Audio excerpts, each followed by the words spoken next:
Hello everyone. आज का topic solar inverter से रिलेटेड है क्योंकि आजकल बहुत ज़्यादा मार्केट में सोलर इन्वर्टर इन्वेरेक्स और फ्रोनस और मुख्तलिफ कंपनीज के आए हुए हैं। और लोग जब सोलर इन्वर्टर लगा रहे हैं उसके बाद कहते हैं कि हमारे घर का जो लोड है वो वो सोलर इन्वर्टर हमें पूरा नहीं चला पा रहा।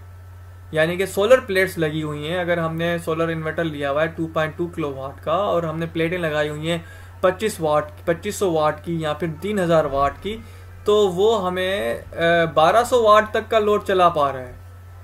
ये अक्सर हमने शिकायत सुनी है क्योंकि हमने लोगों को लगा के दी है और हमने ये शिकायत सुनी है लोगों से।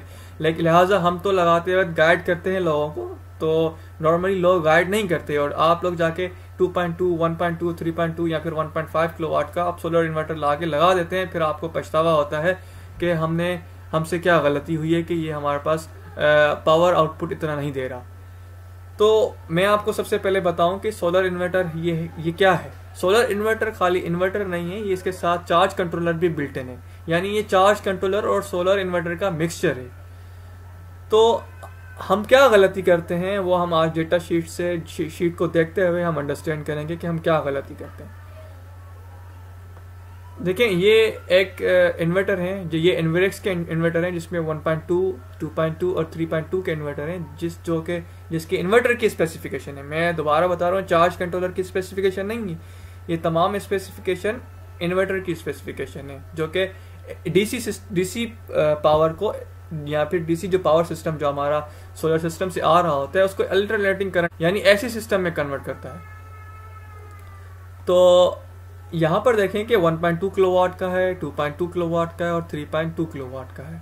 ठीक है, जरा ये बिल्कुल ठीक है कि 1.2 किलोवाट का है वो तकरीबन 1 किलोवाट का लोड आपका चला पाएगा। 2.2 किलोवाट का है तो वो 2 किलोवाट का लोड चला पाएगा और 3.2 का है कि 3 किलोवाट चला पाएगा।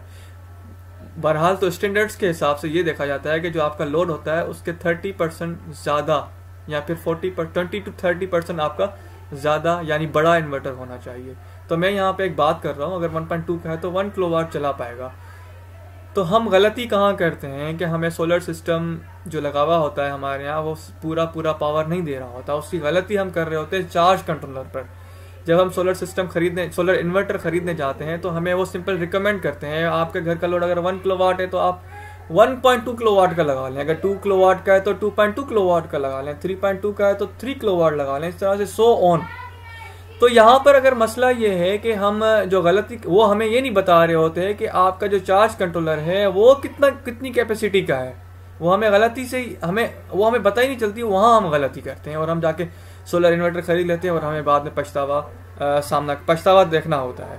तो हम गलती कहाँ करते हैं, देखें ये जो 1.2 किलोवाट का है तो उसके साथ सिर्फ 1.2 किलोवाट का है तो वो सिर्फ और सिर्फ आपको जो सोलर प्लेटें लगी हुई है चाहे वो 3000 वाट की लगी हुई हो, वो मैक्सिमम आपको 700 वाट ही सोलर से प्लेट से एक्सट्रैक्ट करके आपको दे सकता है। यानी कि सोलर सिस्टम में आपने जो एरे बनाया हुआ है, प्लेटें लगाई हुई हैं, अगर 3000 वाट की लगाई हुई हैं तो वो सिर्फ और सिर्फ उनमें से 700 वाट ही आपको दे सकता है, 1.2 नहीं दे सकता।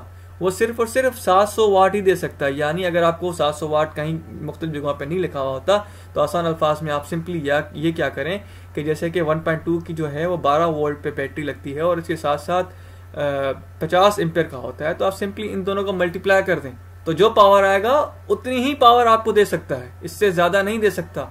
इसी तरह 2.2 किलोवाट का जो सोलर सिस्टम है वो सोलर इन्वर्टर है वो आपको 1400 ही वाट दे सकता है, 2.2 किलोवाट नहीं दे सकता। जैसे कि 24 वोल्ट की बैटरी लगती है, उसको मल्टीप्लाई करते हैं 50 के साथ तो आपको सिंपली रिजल्ट मिल जाएगा। इसी तरह से 3.2 किलोवाट का जो सोलर इन्वर्टर है वो आपको 1800 वाट ही दे सकता है, 3.2 किलोवाट नहीं दे सकता। आपने चाहे 4000, 5000, 10,000 वाट की प्लेट्स की क्यों ना लगा ली हो, पैनल्स ही क्यों ना लगा ली हो, वो आपको 1800 वाट से ज्यादा नहीं दे सकता। उस वजह से वही प्रॉब्लम है, यही वजह है तो हम जहाँ पर प्रॉब्लम में मार खा जाते हैं और हम जहाँ पर जिस वजह से हमारी जो फिल डिमांड होती है वो फिल नहीं हो पा रही होती। यानी अगर ये हम